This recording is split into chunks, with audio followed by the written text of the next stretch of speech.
रत्नागिरीच्या लांजामध्ये धबधब्यात बुडून एका तरुणाचा मृत्यू झाला आहे। वेरवली बेर्डेवाडीत धबधब्यात बुडून मृत्यू झाला आहे। मित्रांसोबत धबधब्यावर गेला असताना ही घटना घडलेली आहे। मृत तरुण राजापूर कलसवलीतील रहिवासी आहे। लांजामध्ये धबधब्याखाली बुडून 26 वर्षीय या तरुणाचा मृत्यू झाल्याचं समजतंय।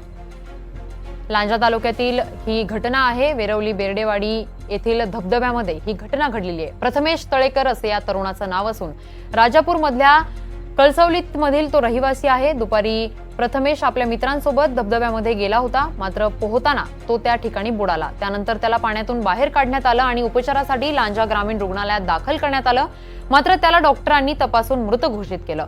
अधिक तपास या संदर्भात आता पोलीस करतायत। मृत तरुण राजापूरचा रहिवासी आहे, तर पोहत असताना तो या ठिकाणी बुडून त्याचा मृत्यू झालेला आहे। लांजामध्ये धबधब्यात तो मित्रांसोबत गेला होता।